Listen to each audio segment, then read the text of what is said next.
আসসালামু আলাইকুম প্রিয় দর্শক। একে অবাক করা একটা তথ্য আপনাদের সামনে নিয়ে এসেছি, আর সেটা হলো গুমের সঙ্গে জড়িত যে সকল সেনা সদস্যরা রয়েছে তাদের বিরুদ্ধে আইনানুগ ব্যবস্থা নেওয়া হবে। আর স্বয়ং এটি জানিয়েছে সেনা সদর দপ্তর থেকে। আপনারা তো জানেন, বিগত শাসন আমলে যেভাবে গুম হয়েছিল মানুষকে, যেভাবে একটা অন্ধকারাচ্ছন্ন ভয়ার্ত একটা দোজকখানার মধ্যে নিয়ে বন্দি রাখা হয়েছিল। আপনারা তো জানেন, শুনেছেন, যেটার দৈর্ঘ্য ছিল মাত্র 3 ফিট। মাত্র 3 ফিট একটা দৈর্ঘ্যে মাত্র 2 থেকে 2.5 ফিট একটা প্রস্থের জায়গার মধ্যে সেখানে পায়খানা প্রস্রাব, সেখানে খাওয়া, সেখানে সবকিছু। দিন কিভাবে যায়, রাত কিভাবে যায়, সূর্যের আলো আসে না, অন্ধকার বিভীষিকাময় সেই বছরকে বছর ধরে রাখা সেই ঘুমের অন্ধকার জীবন। যারা একবার বেঁচে এসেছে তাদের মুখের বর্ণনা শুনলে গায়ের লোম দাঁড়িয়ে যায়, বিশ্বাস করাও কঠিন হয়ে যায়। এই এক নরক জীবন কিভাবে বিগত ফ্যাসিস্ট সরকার আমলে যারা তাদের কণ্ঠরোধ করতে চেয়েছিল, যাদেরকে তাদের প্রতিপক্ষ মনে হয়েছিল, যাদের প্রতি তাদের বিষাদাগার ছিল, প্রতিপক্ষ ভেবে, শত্রু ভাবাপন্ন ভাবে নিষ্ঠুর একটা অধ্যায় রচিত হয়েছিল গুম।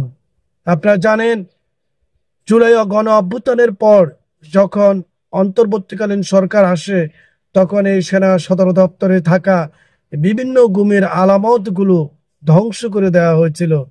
পরবর্তীতে প্রফেসর ডক্টর মোহাম্মদ ইউনূস তার টিম সহ দেশ বিদেশের সাংবাদিক এবং প্রতিনিধিদের নিয়ে তিনি সেটা দেখতে যান, আর সেখানে অনেক আলামত মুছে ফেলা হয়েছিল।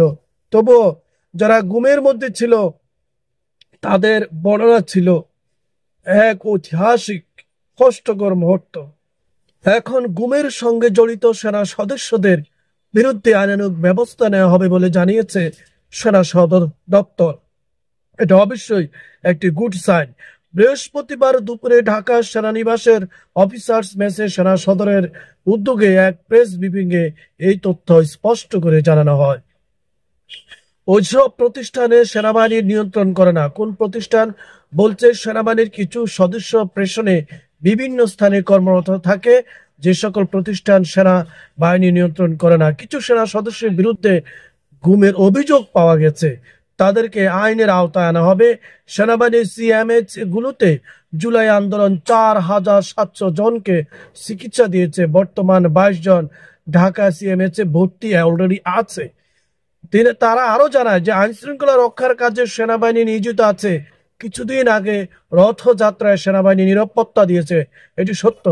পুলিশ কিন্তু এখন নিরাপত্তায় কিন্তু থাকে না, দুর্বল হয়ে পড়েছে এই সংস্থাটি।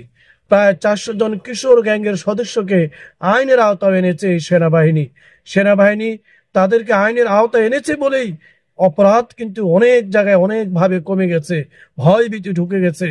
তারা যেভাবে আইনের ফাঁকফুক দিয়ে পুলিশকে থোড়াই কেয়ার করে, তোয়াক্কা না করে, দুর্বল প্রতিষ্ঠান ভেবে যেভাবে অপরাধীরা মাথা ছাড়া উঠেছিল সেনা সদস্যদের, সেনাবাহিনীর হস্তক্ষেপে, দমনে, সেটা কিন্তু অনেকটা এখন স্থিতিশীল অবস্থায় চলে এসেছে। শুধু তাই নয়, পার্বত্য এলাকায় অভিযান চালিয়ে 23 জন সন্ত্রাসীকে গ্রেপ্তার করা হয়েছে, আর ওই অভিযানে একজন সেনা সদস্য নিহত হয়েছিলেন। প্রিয় দর্শক, এখন তাহলে আমরা সেনাবাহিনীর পক্ষ থেকে যেহেতু জানানো হয়েছে যে সেনা সদস্যদের কিছু সংখ্যক সেনা যে তারা গুমের সাথে জড়িত ছিল, তাদেরকে এখন বিচার আওতায় আনা হবে। তাহলে বোঝা যাচ্ছে ভবিষ্যতে একটা একটা করে সংস্থায় যারা গুমের সাথে জড়িত ছিল তাদেরও পরবর্তীতে আইনের আওতায় আনা হবে, এবং এদেরকে যথোচিত শাস্তির আওতায় এনে ভবিষ্যতে কেউ যেন এরকম নিষ্ঠুর দোজকখানা, নরকখানা তৈরি করে কোনো অপরাধীকে বা কোনো প্রতিহিংসামূলক কোনো নৃশংস মানুষকে অথবা নিরপরাধ মানুষকে যাতে এই ধরনের শাস্তি না দেওয়া হয়।